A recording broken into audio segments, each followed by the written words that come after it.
20 Israéliennes ont déjà été tuées depuis le début de l'année par leurs conjoints ou par des proches. Et la violence contre les femmes en Israël est de plus en plus fréquente. Et pour en parler et pour essayer d'expliquer ce phénomène, nous sommes nous sommes en ligne avec Béatrice Koskas, qui est avocate et médiatrice.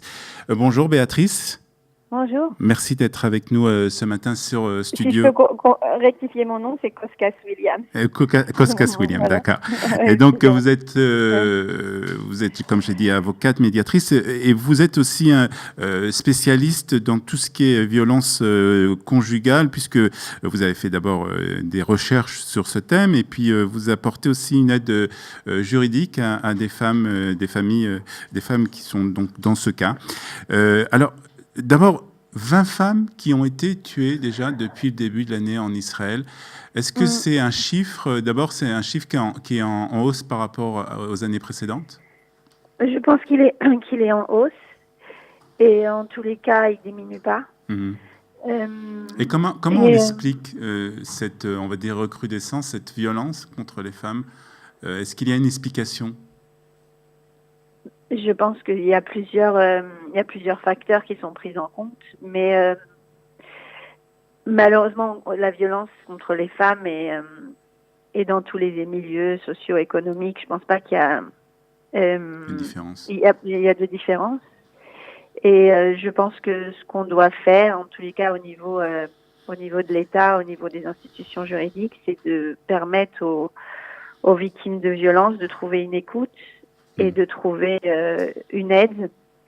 Et là, je pense que c'est ici que le bas blesse aujourd'hui, puisque le système est fait, que tout le trajet de porter plainte, de se confronter à la justice et à la personne contre qui on porte plainte, des fois elle est plus difficile que la vie elle-même, que la violence quotidienne. Alors, ce qu'on appelle en termes juridiques, en termes professionnels, la victimisation secondaire. Ça veut dire quand le système juridique, il fait plus de mal, il rajoute au mal.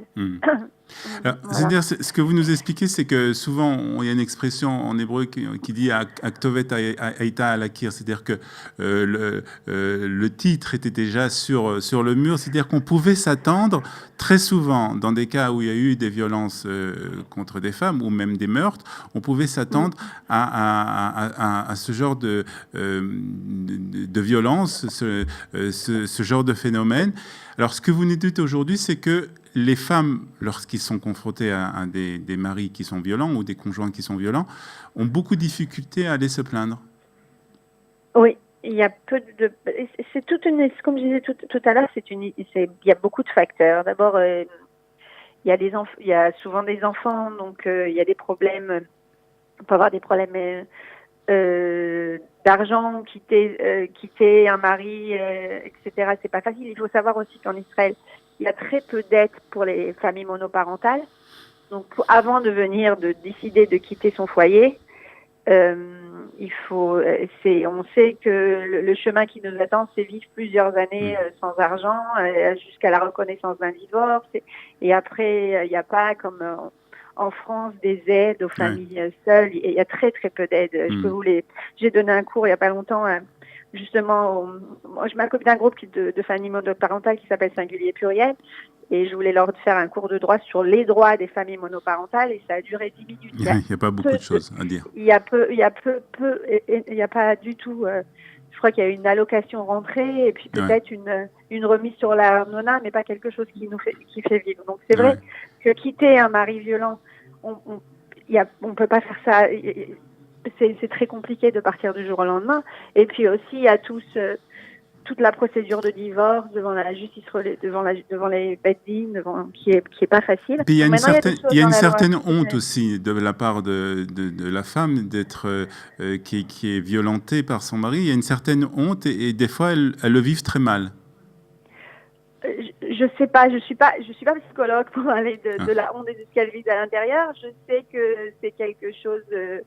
Il y a aussi dans la culture la culture israélienne, méditerranéenne, comme ça, une vision un peu patriarcale de la famille.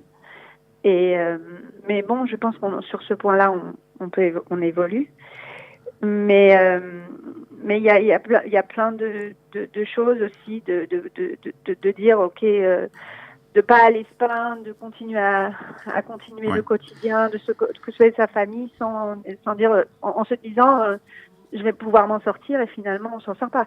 Mais pour le domaine de ma connaissance, je veux dire sur le point de vue juridique, c'est vrai qu'il y a pas beaucoup d'éléments pour pouvoir éviter ces violences. Alors il y a des éléments, ce qu'on appelle les procédures d'urgence, et j'en profite, il y a des mamans qui écoutent ou des papas qui écoutent et qui souffrent de violences, c'est de porter plainte. Et quand on porte plainte, il y a des procédures d'urgence. En général, les juges les donnent tout de suite. C'est ce qu'on appelle les tsav hagana. Les tsav hagana, c'est des ordres d'éloignement où pendant un temps, le mari violent est éloigné de la maison. Et avec toutes les semaines, ou c'est après, bon, ça passe jusqu'aux 3 mois, où le juge vérifie le danger. Et bon, il peut avoir une procédure d'éloignement, une interdiction aussi de téléphone, etc. Donc c'est quelque chose. Donc il y a quand même des solutions. Il y a quand même. Ça c'est une solution d'urgence. Après il y a quelque chose à long terme. C'est vrai que quand il y a une déclaration qui est faite de violence, c'est pris en charge par les policiers et puis par les institutions. C'est envoyé aussi aux assistantes sociales, etc. Il y a des choses qui sont faites quand le processus est lancé. Le processus est lancé et là il y a toute une série d'aides. Qui est lancée. Maintenant, c'est vrai qu'il y a des personnes qui sont tellement dans un trip de vouloir tuer, etc., qui feront tout pour contrer les outils juridiques qui ont été utilisés. Il y a des gens qui vont, même s'ils ont une procédure d'éloignement, ils vont débarquer à 2h du matin avec un pistolet ou avec et la police peut rien faire. Donc il y a toujours des choses où on peut rien faire. Il y a aussi des maisons protégées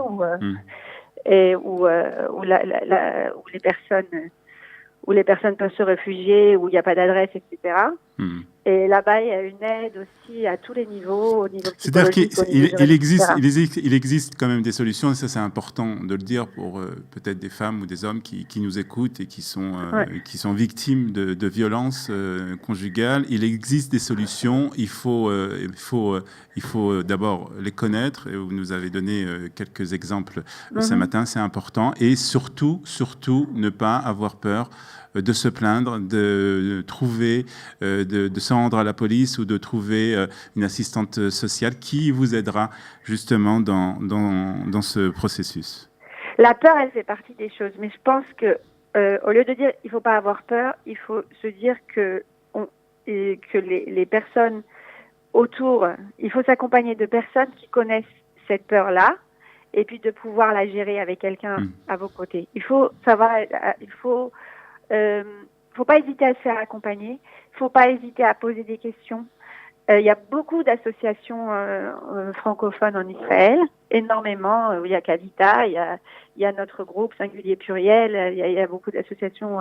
Il faut pas peut-être demander, jeter un appel à cette association, et je suis sûre que la solidarité entre les personnes pourront aider ces personnes à être accompagnées. Voilà, il faut en parler. Il faut se confier à une personne avec qui pourra. Et qu'on a confiance. Pourra aider. Voilà, exactement. Je pense que c'est le premier pas à faire. Et puis voilà, pour les personnes qui sont sur Natania, nous on a la permanence juridique un mercredi sur 2 de 7h à 8h au Kazifan. Et voilà, donc s'il y a toute question à poser. On explique un peu quels sont les outils juridiques et les personnes à qui contacter en cas de cas de violence. En cas de violence. Merci, merci Béatrice Koskas-Williams Avec de nous plaisir. avoir parlé de ce sujet important et voilà, en tout cas, ceux qui sont victimes de ces violences peuvent bien vous contacter ou bien aussi contacter toutes les associations francophones comme aussi Qualita. Merci beaucoup. Voilà. À bientôt. Bonne journée. Bonne journée. Au revoir. Voilà. Au revoir.